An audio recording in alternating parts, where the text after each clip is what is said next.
Welcome to the San Diego Union-Tribune Virtual Education webinar, focused on special education. I'm Deborah Brennan. I'm a reporter for the paper, and I will be your host today. We've been reporting on the changes in education since schools closed last March during the pandemic. And we know that parents are struggling to help their children navigate the virtual education landscape. So we're offering this webinar series to help you guide that journey. We also know that special education students are having a particularly tough time without the in-person services they receive and the regular routine of school. We brought together 3 experts in special ed instruction, advocacy, and law to help you meet your children's needs. Trinia Kaufman is a senior manager for editorial research at Understood, an organization dedicated to people who think and learn differently. She holds a master's degree in neuroscience and education from Teachers College, Columbia University, and previously worked as a director of a college prep program for foster youth and as a special education case manager and English teacher. Our second speaker will be Christy Scadden. She's a parent advocate and CEO and owner of Pacific Coast Advocates. She has a certificate in special education advocacy from the University of San Diego and is a member of the Council of Parents, Attorneys, and Advocates. She has been advocating for families for more than 15 years. Christy is herself a parent of a child with a disability and has gone through both the 504 plan and the IEP process starting in 1999. Seth Schwartz received his law degree from Thomas Jefferson School of Law and practices special education law and business law. His sister has autism, and while growing up, he watched his parents struggle to make choices that affected her emotional, social, and academic growth. That experience informed his law practice and his philosophy of do right law, with a focus on issues that have a positive, transformative effect on the lives of others. So we're going to go to Trinia now to start this. Great, thanks, Deborah. I'm going to go ahead and share my screen. Okay, thank you so much for having me, and thanks everyone for joining us. Like Deborah said, I work with Understood, and we have a website at understood.org, and there's a bunch of free resources and information for parents and educators for kids who learn and think differently. And so my part of the webinar today is I'm going to be talking about how we can support kids' social and emotional needs during this very weird time when a lot of our kids are learning at home and we don't really know what this year is going to look like in entirety. So the challenge that we're faced with, we already know that kids with learning and thinking differences are more likely to struggle already with things like chronic stress, depression, anxiety, and social skills. And a lot of this comes from that frustration that they already have with the challenges they're having in school or with social skills or physical skills. And so this can cause a lot of frustration, and it can lead to lower self-esteem and depression and anxiety. And of course, when we're faced with this pandemic where everything is different, everything is perhaps more stressful for families, more stressful for kids and teachers, it can lead to an increase of these kind of issues. And then especially for families who might be facing financial instability, and then including our increased attention about racial injustice and these conversations we're having, all of this can lead to a lot of stress and anxiety for adults as well as for our kids. And so today I'm going to be talking about some of the strategies that can be helpful with this. And we know that social emotional skills are really important to parents, and it's also really important for the learning process for academics and for behavior. So what I'm going to go into today is just a little overview of understanding stress and trauma and how that can impact the learning process and behavior. Secondly, we'll talk about managing emotions and strategies for doing that. And then third, we'll talk about social skills and how parents can work on these social skills even when we're stuck at home and we don't have those typical social interactions that we're used to. So there's a lot that we could say about stress and trauma, but I'm just going to give a high-level overview so we don't get stuck in the weeds on this. But the important thing to take away is that stress and trauma look similar in the body. If we're experiencing chronic stress, like many of us might be feeling with this ongoing pandemic and issues that are going on, it can cause us to be on high alert. And so our bodies are looking out for danger, not sure of what's coming next, and just a little tense and on edge. And our bodies respond similarly, regardless of whether we feel like we're in physical danger or if we feel like we're in psychological danger. And so basically what happens is you might have heard of it referred to as our lizard brain.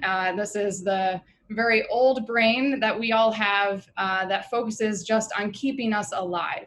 And so this lizard brain takes over, and basically all of our higher ordered functions, like being able to control our emotions, being able to process everything that's going on in terms of like if we're trying to participate in school or read a book or focus our attention on something that's not related specifically to staying alive, this can become much more difficult. And so the learning process really just slows down or stops altogether. And so this is why it's so important, especially right now, that we talk about social and emotional needs and focus on these things at the same time as we're talking about these academic gaps that kids might be experiencing, the unfinished learning from last year. We need to make sure we're also talking about their social and emotional skills and well-being. So this is not going to be a surprise to anyone out there, but the things that you might be seeing because of this increased stress that some of us are experiencing is we might get more easily frustrated or upset. And all of these things apply to adults, but of course it might be more pronounced in children who are still learning how to cope with stresses and changes in our routine. So we might be blowing up over things that seem like really minor things. We might have trouble focusing or trouble remembering things, even really short-term things. Or your child might start acting in ways that seem younger, like throwing a temper tantrum. Also, and especially as we get into our adolescence and our preteens, there might be more withdrawing or crying more than before, hiding out in their room. And so these are all signs that something is going on socially and emotionally that we want to pay attention to. So let's get into some strategies, what you can do. So I'm going to talk through 4 big buckets, and then we'll go into some examples of each of these things. So first of all, we can just expect that our emotions are going to be all over the map and just expect it. Secondly, we can find the fun. And part of the fun that I found in this webinar was doing alliterations for all of these. My third one is stamp out stress. And fourth, we want to make sure we're seeking support. So what are some examples of how we can do this? So we want to make sure that we're expecting emotions, and this can help us navigate that situation when we encounter big emotions or kids that are blowing up over something that we really think shouldn't be that difficult. And just allow for that, give our kids more space, a little bit more leniency, because we are going through such a stressful time, and that includes us as parents, and then also for our kids. And always remember that behavior is a form of communication. So all of these behaviors we're seeing are occurring for a reason, and our job is to try to figure out what are the patterns that we're seeing. And so a lot of people talk about how they get irritable if they miss lunch and if their schedule is off. And so this is a pattern, and if we know that there's a pattern, we can make sure that we're eating at regular time frames. And so sometimes it really is those little things if we can find the patterns to the behavior. But remembering that behavior is a form of communication also can just allow us to take a step back and not take it personally, even when we're frustrated ourselves and going through a lot of stressful times as well. Just reminding ourselves that we're all going through something that's really difficult. There's no easy answers here. But we can give each other a little bit more flexibility than we might in a typical situation. The last thing I want to talk about for expecting emotions is giving kids space to talk about their emotions. And so that includes talking about current events and not assuming that our kids know certain things or feel a certain way. Some kids might not be that stressed out about coronavirus, but maybe they're just worried about not being able to see their friends as much. But allowing them to have that space and that time to talk about it can be helpful. So we also want to find the fun. And this, we all need this as adults. It's also difficult for us if we're not finding any joy in our lives. And so scheduling in these times to take a break from things that are difficult and just be silly. And especially if we can be silly with kids, that's even better. So taking breaks for dancing and drawing and exercising. This is all good for our brains. It allows us to be able to focus better, to get back to work and feel more energized about doing the hard things. As parents, you can also help connect learning to your kids' interests. So you know your child better than anyone else, and you know what they're interested in, what motivates them, and the more that you can connect those academics to things they're interested in, the more they're going to be motivated to do those things. And then we also want to make sure kids are being given opportunities where they can be helpers. So there's a lot of bad news going on and things that might be really stressful for kids and adults. And if we can find ways to make a difference, to feel like we have that power to make some sort of change, even if it's small. And so helping your kids to find the issues that they're concerned about and ways that maybe they could be helpful. So an example that I've seen is some kids in a community writing letters to people who are stuck in nursing homes and didn't get to see their families and have that social connection. And so that's an easy way for kids to feel like they can be helpers, and it makes them feel good. So some ideas for stamping out stress. And I will note that there's good stress and there's bad stress. So we're not going to get rid of all stress because stress can sometimes be very motivating. So for example, preparing for this webinar, I had some stress and that motivated me to make sure that I practiced and that I had everything ready. But an example of bad stress is that on Monday when I wanted to practice, I felt like I had too many different things going on and it was hard for me to find the time to practice. And that was overwhelming. And so the first bullet I have on here is making sure that we focus on 1 or 2 goals at a time. And so we want to make sure we're finding that balance for our kids, that they're not feeling overwhelmed. And especially right now when a lot of us do have these concerns about our kids learning and the unfinished learning that happened last year and how's it going to go with distance learning. But trying to not put that stress on our kids and making sure that we're not piling up all of the things that we want them to accomplish. And in the end, we're going to be able to accomplish more if we narrow down what we're focusing on. And so this counts for behavioral goals, this counts for academic goals, just focusing on 1 or 2 things at a time. And I'm sure you've heard these last 3 bullets lots of times already, but it is so important to try to find some sort of routine that works for your family.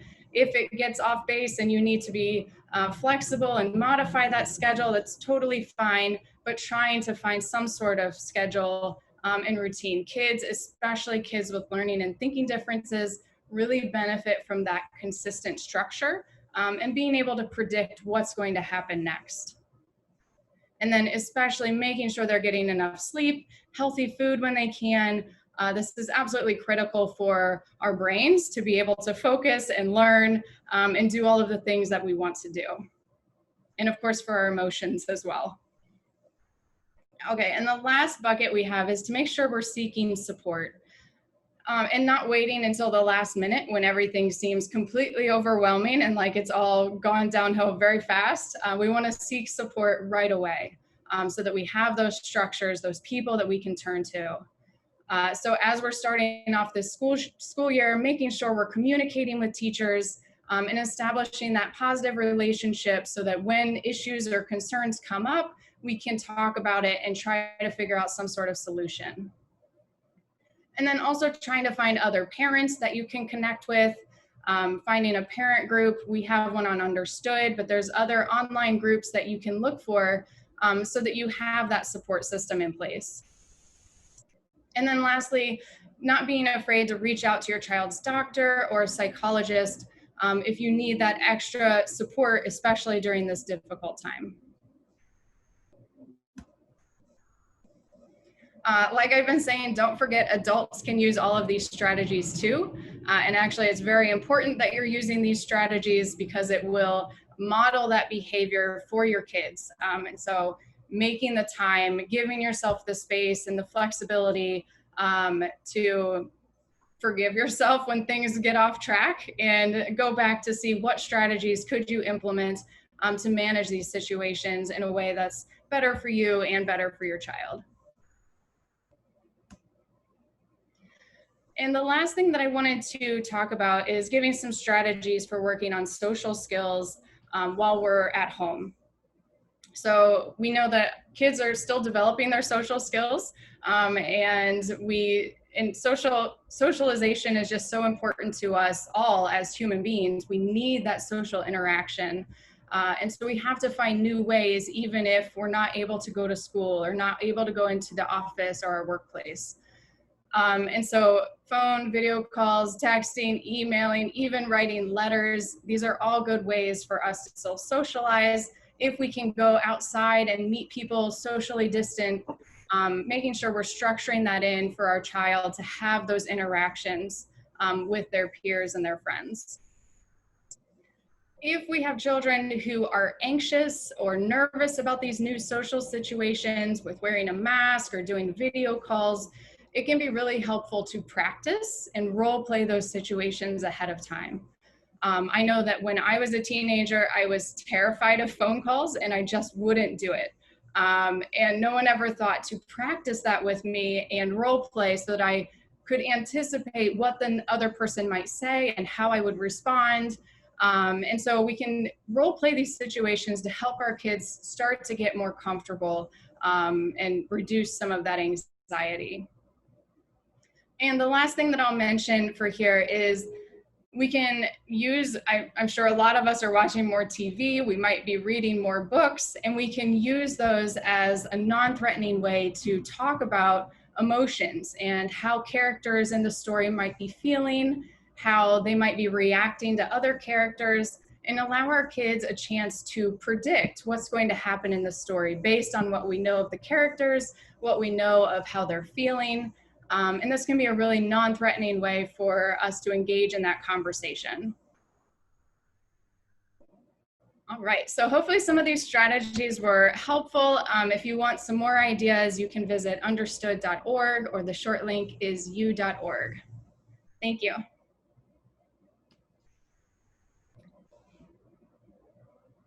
Okay, thank you, Trinia. Next, we're going to go to parent advocate Christy Skadden.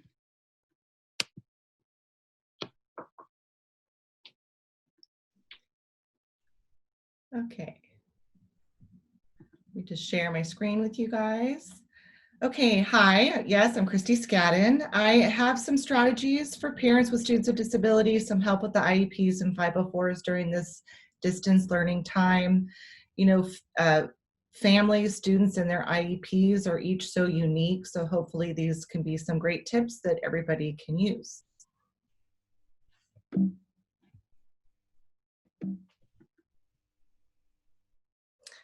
First, getting organized. So first, becoming familiar with your child's IEP is a great place to start.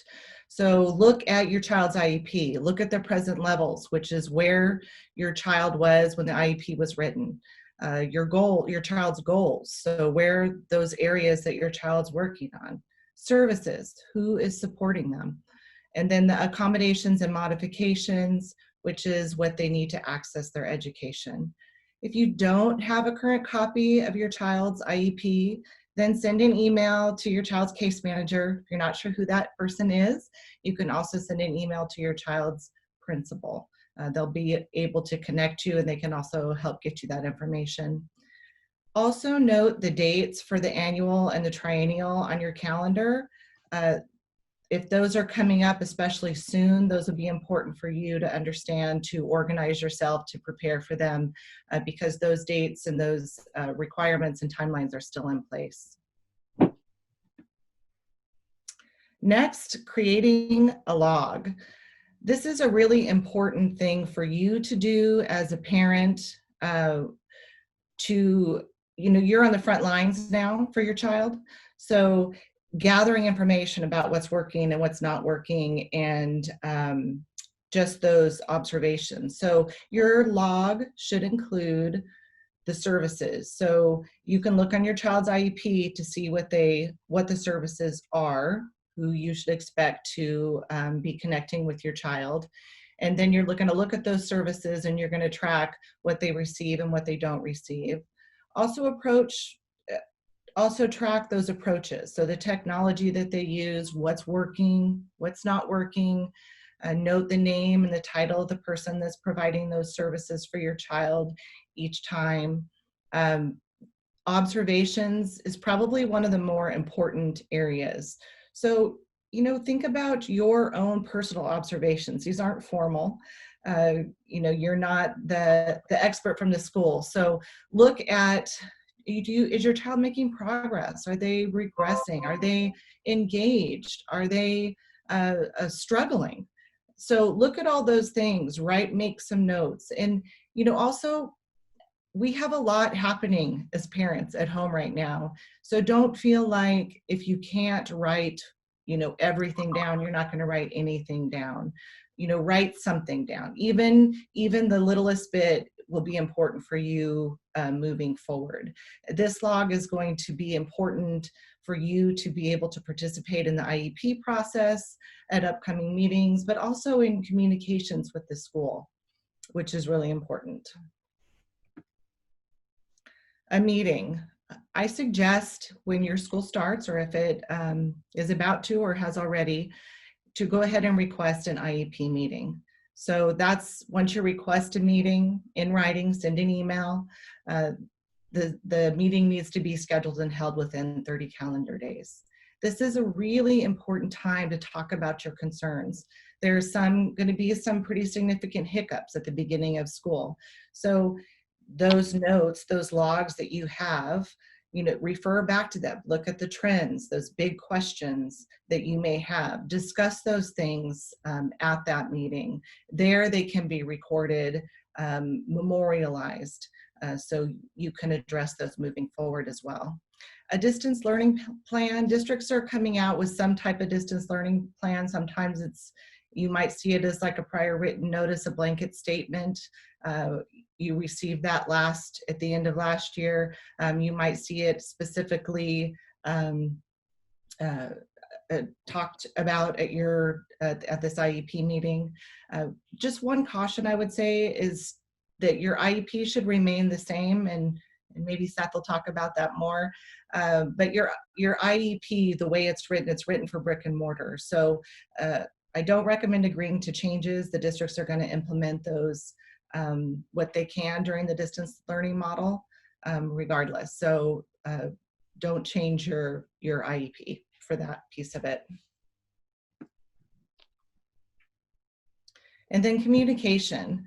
So this is really also one of those really key pieces for establishing communication with your child's case manager during this time. I think weekly is a great place to start. But if things can come up, do not wait until the end of the week or beginning of the week to email. Email immediately. Sometimes parents are missing things like, they need a hotspot or specific equipment, or they need help with an assignment.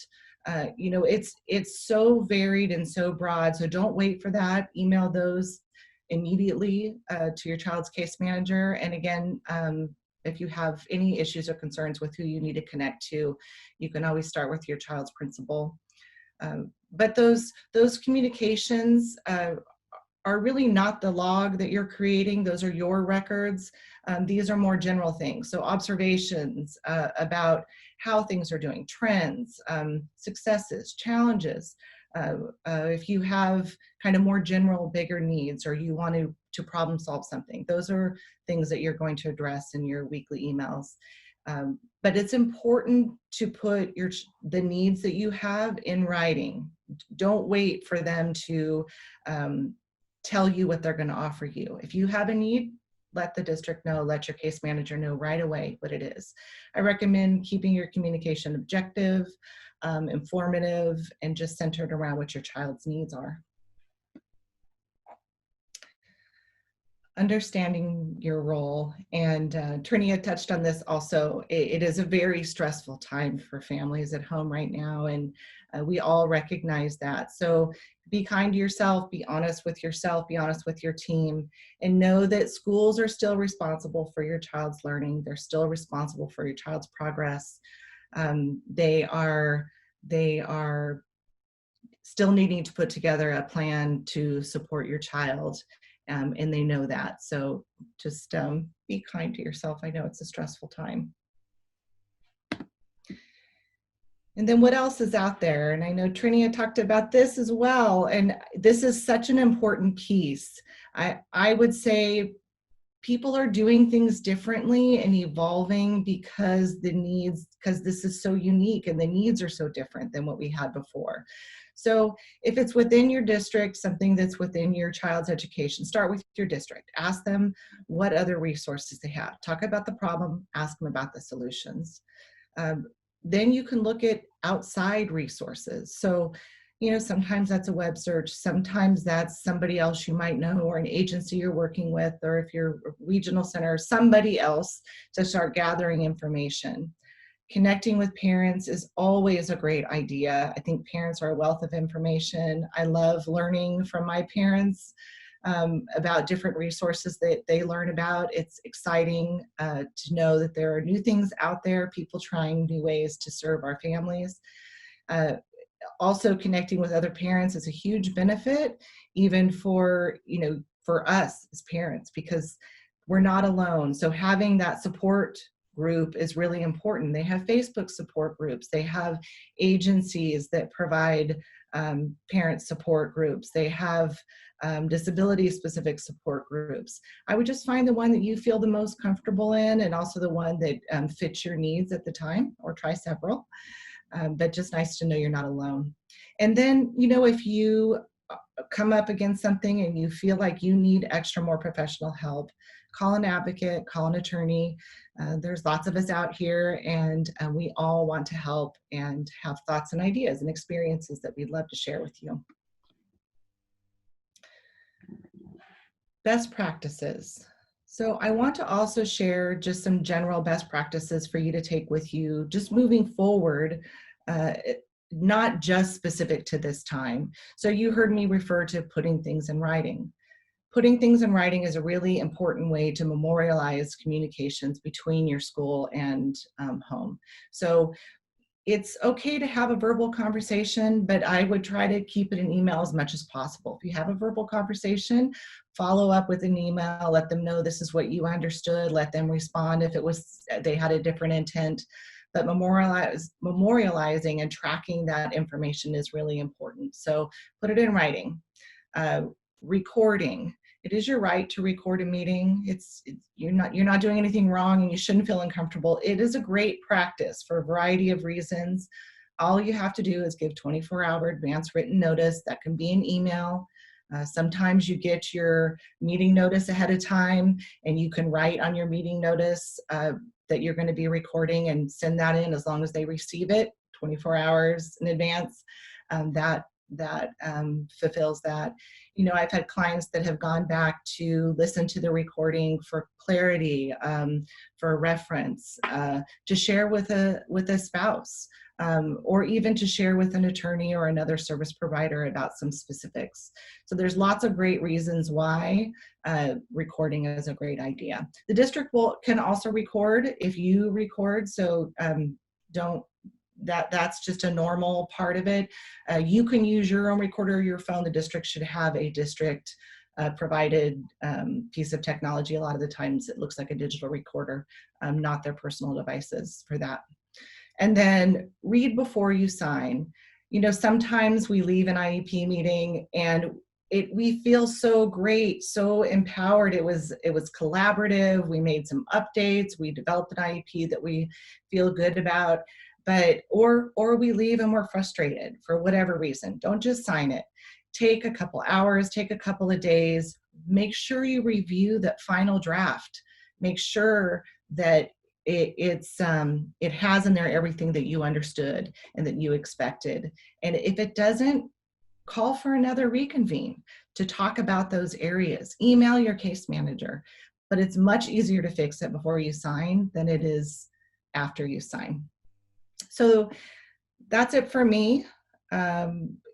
If you, I look forward to your questions and answers, but hopefully you guys got something out of it. Okay, thank you, Christy. Next, we're going to go on to special education attorney, Seth Schwartz. All right. Well, thank you guys in advance for having me. My name is Seth Schwartz, and I am a special education attorney. I put my contact information on the first slide, which I'll keep up for a little bit. And just a general disclaimer to let everybody know that, you know, if I give you some legal information here, it's information, it's not advice, and every child is different. You can have two children with similar profiles, and their needs can be dramatically different at the schools. So I wanted to start with sort of where are we now? Usually my slideshow is quite a bit longer, and I've tried to get it down to this 15 minutes. But what we've kind of come to right now today is that schools may be reopening next week. We have been taken off the statewide list. The county has announced that schools could open on September 1st, but that's not what we're hearing from the schools. So I just kind of want to let people sort of know in advance that if your school doesn't reopen, don't be dismayed. Talk to your school about what they plan to do. Turning a school around and reopening right now may be very difficult with the number of staff that they have, people's willingness to come back to the classroom, potentially union questions, if the staff's even available. So just be really open to the idea that you're going to need to talk to your school district, you know, or the school, and find out how they plan on handling things, if they're planning on waiting, because I anticipate that you'll see some schools hold back and try to make sure that they're doing the right thing here. And because we don't know too much about how COVID is going to affect schools, you know, be prepared that schools may close as well. Be open-minded to the idea that, you know, this could come back in a way that they need to shut down and move back to distance learning even after they come back in person. So I wanted to start with sort of just a general understanding of what a FAPE and the LRE is. And FAPE stands for a free appropriate public education, and it's in the least restrictive environment. And it's a rule that you commonly hear with special education rights, because you have the right to a free appropriate public education in the least restrictive environment. And a way of sort of summing that down is a FAPE is what they're going to do, and a least restrictive environment is where they're going to do those things that they're going to carry out. And from a legal perspective, you can kind of break these down into three parts, which I think are important to understand sort of where are we now in terms of your rights. And the first one is planning. That's the IEP meeting that you get together with the team and you plan for this physical location, a classroom, including your least restrictive environment, maybe the school itself. And then you have procedural rules that you're going to follow. You're going to have an IEP meeting. You're going to do assessments. You're going to put a certain amount of information in that IEP that Congress wanted to make sure was there so that it was done correctly. And then, of course, once you have a plan, you need to implement that plan, carry it out, have the right people. And each one of these pieces has its own separate standard or rule that we're living up to. And if we do it correctly, we're providing FAPE in the least restrictive environment. And if we don't, then the student may be entitled to some kind of what we call compensatory education, which I'll talk about a little bit in a few minutes. And that compensatory education, question is one about fault, typically. The policy behind the law is access to education. So you might hear that, my child doesn't access their education. Their behaviors interfere in some way that they can't participate and they don't get the same opportunities because of their disability. So the law is concerned with ensuring that students have access to their education and that they're able to participate and do what they are capable of doing. Well, when COVID happened and schools closed down, this didn't work as well as we would have hoped. We're no longer planning for being in school. We don't know when schools are going to be reopening. Procedurally speaking, we weren't sure if we should hold a meeting or if this was just going to end and we should come back and hold a meeting in person. We didn't know if we should be doing assessments for children, and some of the assessors were saying that these tests weren't built for online learning. They weren't built to be provided when it's not in person, and therefore the comparisons that we make between children are normative values is what they typically call them. They're not comparable. And so we're also supposed to do observations of the child in the classroom to see how their disability affects them. And some people will say that, we can't do those, and because of that, we can't get the information we need. And even if we do get all that information, are we planning for the right things, being distance learning or in person? And then, of course, implementation becomes a little tricky because we've said we're going to do all these things in the school environment and we're going to carry all these services out. But now, of course, not all of that is possible. So when the schools shut down, the federal guidance on this said that the IEP needs to be carried out to the greatest extent possible. And of course, I kind of jokingly say lawyerly language because greatest extent possible is a very vague statement. As COVID has gone along, we found that school districts themselves are using language like make sure that you're doing a good faith effort here. And so if your school district is making a good faith effort to carry out the IEP to the greatest extent possible, they are probably living up to the standard of providing a faith in the least restrictive environment. There is definitely some information that says that they need to carry out the services and supports they have in the IEP, and there are a lot of questions about how that should be done. So, for instance, some people will say that they can't do physical therapy online because it requires an in-person positioning and work with the student, whereas, for special academic instruction, working on reading, you could do that online. And then the question becomes how much time? And there are a lot of components about why some students didn't receive the services. For instance, it could be staffing issues, or some districts were negotiating with unions and still trying to figure it out. And then there can be resistance because people are also, teachers are also people, and they're going through these things, and maybe they weren't ready to go online at their house. So I'll talk a little bit about how that may affect your rights when we get to the question of compensatory education, but your rights here don't necessarily translate well to distance learning, but they do translate. The school district should be making a good faith attempt to carry out the IEP in the distance learning format in your home, but not necessarily in person. So how does the right to FAPE and LRE work with distance learning? Well, assessments, I kind of briefly touched on that. They haven't really started, but I anticipate that school districts are going to work to carry out assessments this coming fall if the schools don't reopen, because they've had some time to consider how to do this. And it might not be a full assessment. There may be pieces of that they feel that they cannot do, but I believe that they're going to start conducting these assessments because they've had some time. And the more time that passes, obviously these assessments guide our planning. Meetings, again, I mentioned at first the IEP meetings weren't happening, but now the IEP meetings in almost every district are happening, and you have the right to call them. I think Christy had mentioned that. Within 30 days of your request that's in writing, the district should hold one. We had a question in the Q&A that asked about communicating with the district, and an IEP meeting is always the best way to do that. You have the right to this meeting. In terms of IEP services and supports, again, you have to the greatest extent possible carrying out that IEP. I would say that your rights look a little bit more like this question if we reframed it, and it would be, is it reasonable for the district not to provide something? And that's a little hard right now because last semester when the schools closed down, everybody was scrambling to figure it out. Small schools typically did a little better. Charter schools, they have less admin, they have less things that they have to iron out. So they're able to jump on board a little quicker than the larger districts. But by now, you should see districts working hard to get those services and supports up and running. You would have a concern if a district was, say, providing for student A and B who had the same IEP, but they were only providing those services to A and not B. That is a situation where it's not going to be the school closures at question, but it's going to be how the school district responded.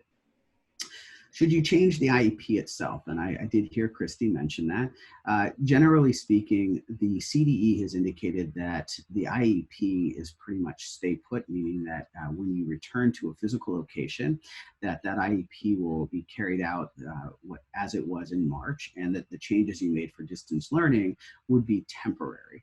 And California recently passed a law requiring schools to provide emergency plans in case these types of things happen, and they kick in when there's been a change of placement greater than 10 days.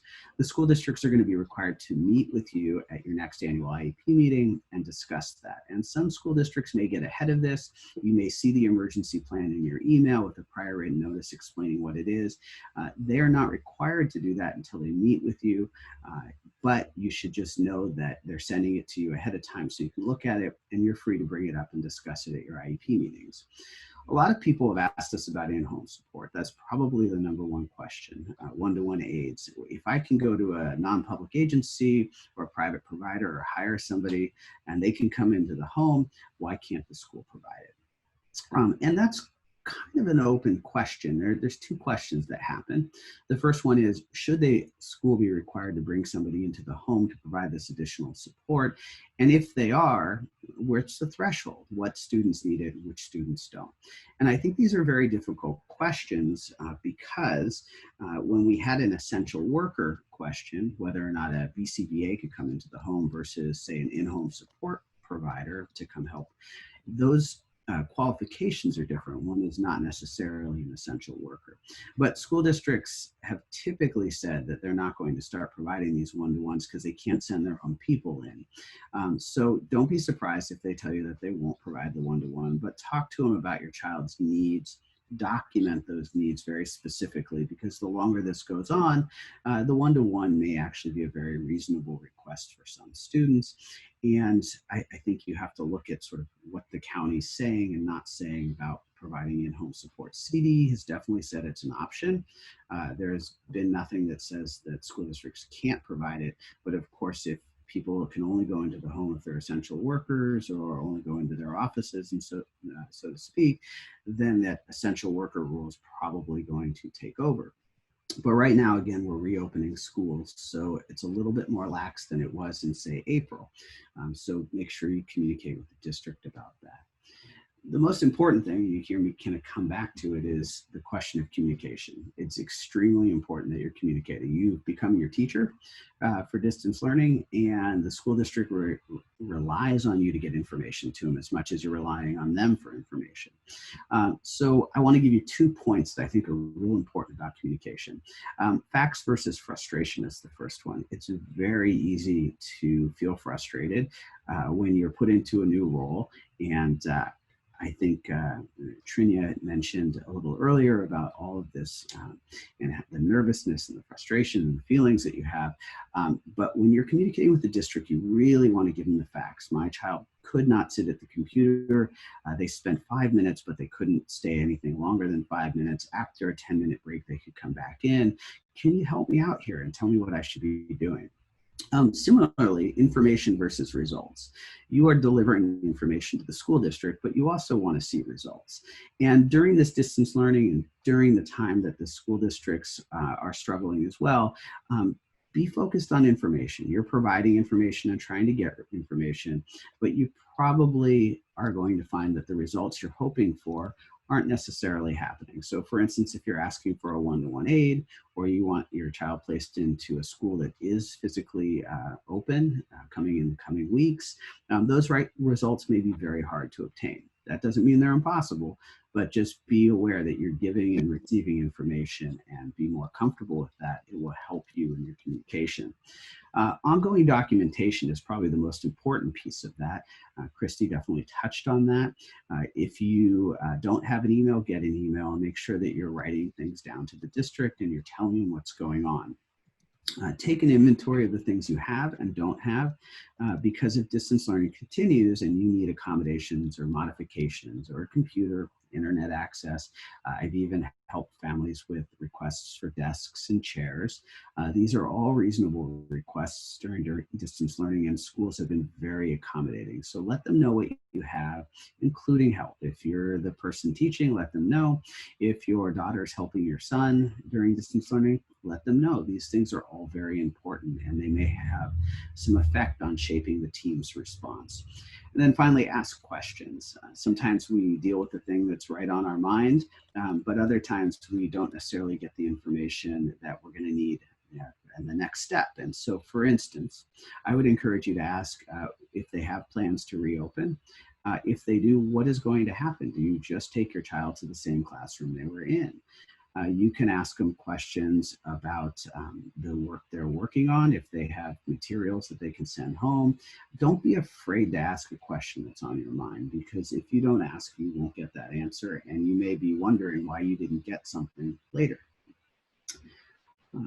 Finally, makeup services. Compensatory education is a term that's commonly used to describe when a school district has not provided a FAPE in a least restrictive environment, and they've done something incorrectly from a legal perspective, and there's been some kind of harm to the student. Then we would look at compensatory education. It might be in tutoring, or it might be something, for instance, like speech and language they missed, which was a question in the Q&A. And all of those things on a regular basis are very reasonable, but right now with the school closure, it's a little unclear how compensatory education is going to be handled. What we do know, though, is, again, if there's two students with the same IEP and the school district handled student A differently than they handled student B in terms of providing services, that the district did something there, that they let something slip through the cracks, so to speak. So those kind of situations would be a situation for compensatory education. But there was some language in the initial school closures from the federal guidance that said that it'll be an individualized determination to what extent compensatory services will be provided, and that the team should meet and discuss that. So I had a question prior to this that came to me through email, and they asked, well, should we wait? And it's a tough question as an attorney to answer, because obviously these problems are right now, but I look at it from a couple different perspectives. One, if you're not receiving something that another student is receiving, you should definitely be immediately speaking with the school district. But we are in a little bit like a car accident that is rolling down a hill, and we haven't landed, and we can't necessarily look at the full extent of the damage and understand what we're dealing with. So I think what we need to do is understand where we're at when we get to the end of the school closures. And of course, you don't want to wait forever. You want to talk to the school district about what they may or may not be doing, but realize that some of these answers may be hard because we're not out of the problem yet. In terms of compensatory education, you should also talk to the team, because the federal guidance definitely suggested that it would be a decision from the IEP team. So I do recommend that you start asking the school district how they're going to handle questions of compensatory education. Obviously, a complaint is a last resort. If you're going to come and speak with an attorney, obviously the attorneys and advocates in our field are very helpful. They'll answer a lot of questions and help you guide this situation. But there are relationships involved, and if you can start with the question of, will the IEP team help us figure out if compensatory education is going to be necessary here, you're definitely starting in the right place for that conversation. Now, that is, I will say, a little different, and if you see my comment in the Q&A, if you had concerns that were prior to COVID, at that point you should speak to an advocate or an attorney and see if those concerns are valid and what kind of solution might be there in terms of those things, and did they somehow affect distance learning. So for instance, if a school district had promised a laptop in January and then March came along and we didn't have that laptop, so the student couldn't do distance learning, that would be an indication of something that affected distance learning. But compensatory education in some situations will be available to the student. However, I would be open to the idea that this is a national problem, and it's a little unclear how courts are going to handle the compensatory education issues. But it is very clear to me that school districts want to get ahead of this and work with families. So don't be afraid to have this conversation. You have federal guidance that indicates that the school districts will have this discussion with you and potentially provide some service. And the California Department of Education, on some recent rulings that we've seen, which is a compliance complaint, have said that districts have been out of compliance with implementation and that they should meet when this is all said and done and determine what services are necessary to make up for that failure of compliance. So we do know that at least the state is saying that students should receive some services if they did not get what was in their IEP. And I don't know how we're doing on time, but I think we're all available for some questions. Okay, thank you, Seth. Okay, so we have, so I had a couple questions based on comments that parents have made to me, or things that have come up in interviews and previous stories. One of the questions that's coming up is about many of the services that special ed students receive. Oh, hello, sorry. Okay, so one of the questions we're getting a lot is regarding many of the services that special ed students receive that really don't translate well online, like physical or occupational therapy, speech therapy, adaptive PE. Some of the schools are exploring ways to provide those limited services in person on campus through waivers or just one-on-one. How can parents find out if those are going to be offered in person? And if not, can they request them from outside clinics that are still providing in-person therapy?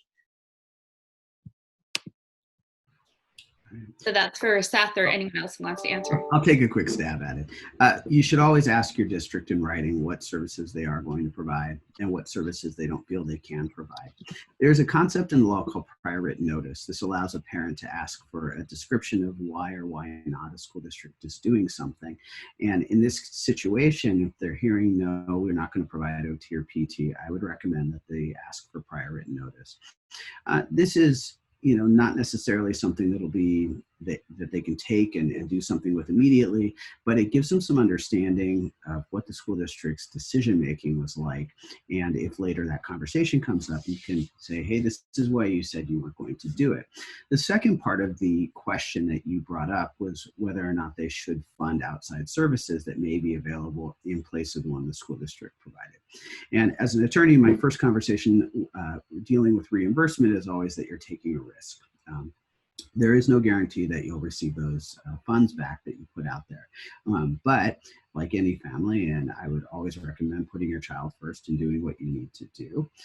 If you're in the position to do that, the first thing I would try to do is use a non-public agency, an agency that the school district themselves could hire, because I believe that they could have hired that agency if they're able to come into the home.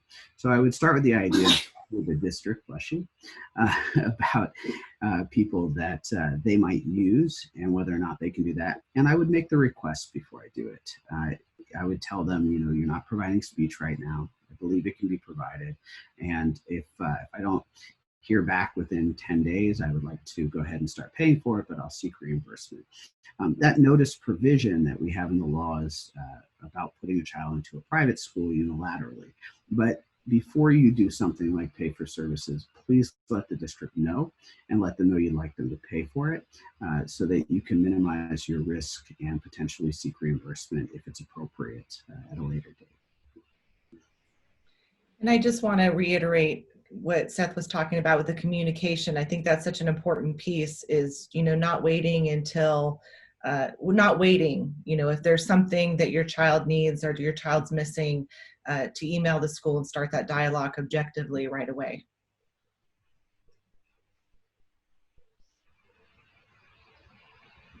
Okay, thank you for answering that question.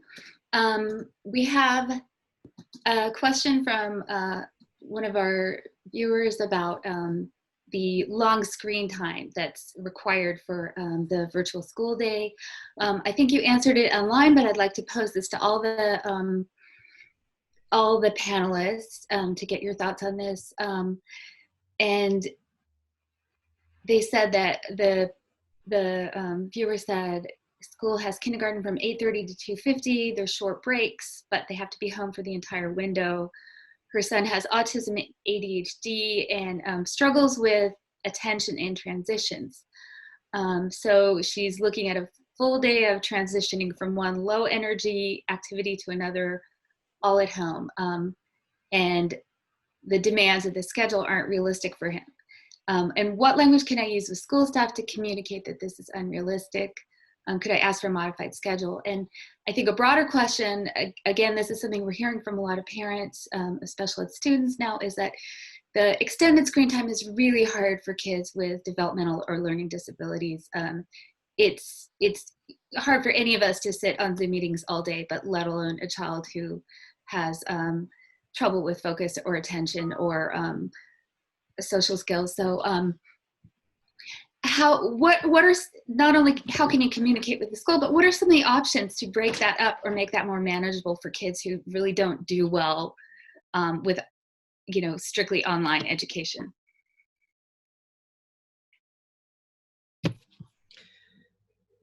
I'll start, but I'm sure everybody has a little bit of thoughts on this. I think communication, this is, kind of one of those more specific areas, but, a lot of families are struggling with the extended screen time. So again, in those communications right away, this is what's working, this is what's not working. I need a different solution. What could that be? So really dialoguing with your child's case manager, with your child's school on what the issue is, and then looking for solutions. So I think that's the first place to start. Again, I think that this is all new for everybody, and everybody's trying to figure out what to do. There's no pre-COVID, I think that as even advocates and attorneys, we had more specific strategies. But now we're just looking at broad, kind of going back to the communication model to start those conversations about attention. And then I think looking at, like Seth said, those outside agencies. Like I just talked to an agency last week that was providing services for access, really, not for help with the IEP, under like a medical insurance model. So, there's, like I said, different, but in my presentation, the agencies I think are looking at trying to do things differently. So I think just starting the conversation is a good place to start. I'll piggyback on that. I love everything that Christy said, and I like Seth's response in the Q&A box itself, but I'll let him cover that if he wanted to jump in. But I really like the idea of talking to the teacher about what the plan is for that time period. I know when I was teaching, it's so important to make sure that kids are engaged. And I know that a lot of teachers out there are trying to think of how can I make this more physically active, especially for our young kids, even though it's through a computer. And so there are a lot of creative suggestions from teachers about how to make it so that we're not just sitting in front of a computer all day. And so first, talk with the teacher to see what the plan is for the activities that are happening through distance learning. But then secondly, really, if you're able to, if you're there while your child is doing this online learning, taking advantage of those breaks to do something that's physically active and get some of that energy out, or get the energy level back up if your child is starting to feel really lethargic.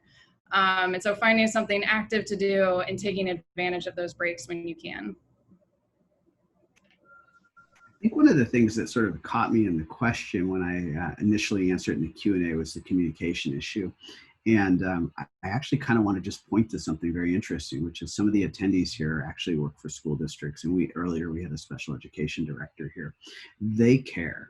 They do, and they want to help. And communication seems harder than it really is. So if you're thinking that you need to know something, or you want something that's in the IEP, or whatever the case may be, strike up that conversation.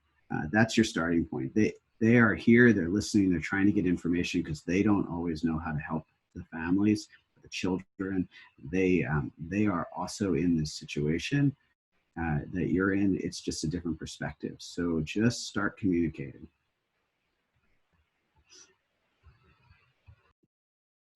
Okay, thank you, Seth and Trinia and Christy. We have the final question in here is somebody requested a link to the emergency plan.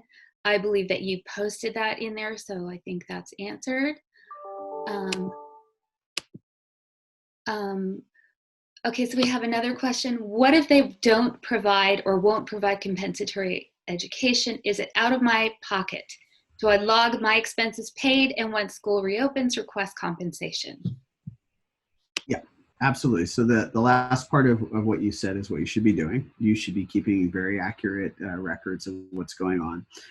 As an attorney, I recommend that you don't pay in cash, that you pay with something you can trace, a credit card or a check. And then, know that you're taking a risk if you provide the services on your own, but you're going to have to wait and see at the end or at some point in time where the facts support a potential complaint. But I think you'll find that if you have those potentials for a complaint, that the school will be very receptive to your initial request to reimbursement. Again, these are unprecedented times, and I think that they'll appreciate you asking for that reimbursement right up front. But if not, again, there's a lot of attorneys in our field that would be more than happy to help you evaluate whether or not your situation is something that we believe is entitled to reimbursement. And so does that also apply to some of the services, speech therapy or? It does. Services or placement. Some families are looking at schools that are opening when their school districts are not, and other ones are just looking to fill the gaps in some of the services because they get, for instance, academic instruction through Zoom, and they're fairly satisfied with that, but they're not getting their OT, and they're purchasing the OT separately.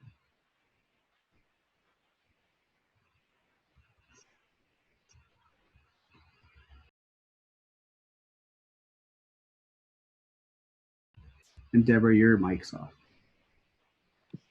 Sorry, we had another question on what is the role of the parent in the IEP partnership?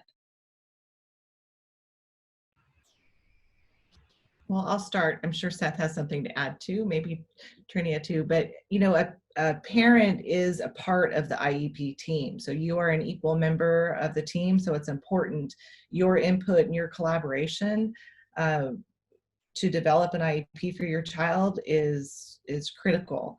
Looking at one thing I did not put on my best practices, but something I do work with my families is your parent concerns. I always suggest that parents write down their parent concerns before going into the meeting and bring those with them. It's kind of like going to the doctor, right? You have things you're thinking about ahead of time and you get there and you forget them or you feel better. I think it's the same idea with that.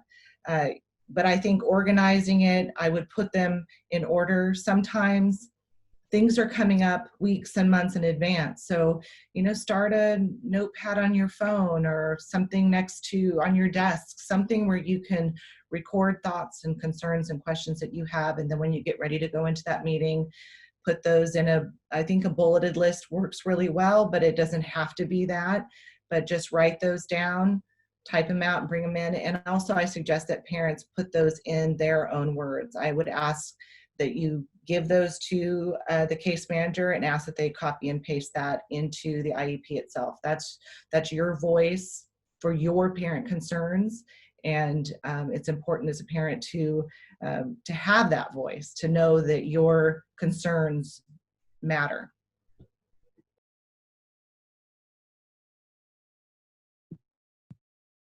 Okay, thank you. Do we have any more questions? I do have one final question if there's no more from the audience, the viewers. And that's, is there any upside for students, especially special ed students who may benefit from the increased flexibility or opportunity to learn at their own pace? And how can parents seek out the possible opportunities that are presented in this virtual learning environment? I don't mind starting this one. One of my favorite things, if you can have a favorite thing about a pandemic, has actually been the upsides of this. And for one, communication has been an upside. Parents and school districts have worked much more collaboratively than I've seen in the past. But when we look at what a parent can learn about their child, we've seen a lot of families say that my child can learn quicker and easier with materials that fit their needs. And they're finding that the one-to-one situation, which I think for all kids probably works a little better because you're getting a lot of personalized attention, but they're seeing that these things work. And so that's a huge upside, is the parents getting a hands-on and coming back to the IEP team with much more information about their children. They're also understanding their IEP much better because they're reading it and trying to implement them. And then finally, the thought that comes to mind is that the parents are also seeing where their children aren't doing what the schools have said they're doing, and they're able to bring that back and have that discussion, which I think is super important because it goes back to that communication and how they're going to serve that child. So even some of the things that may be characterized as, wow, that seems negative, actually have very positive implications about the future. And I agree. I have, it's the minority of my families, but I do have a handful of families that this has been a really good model for them.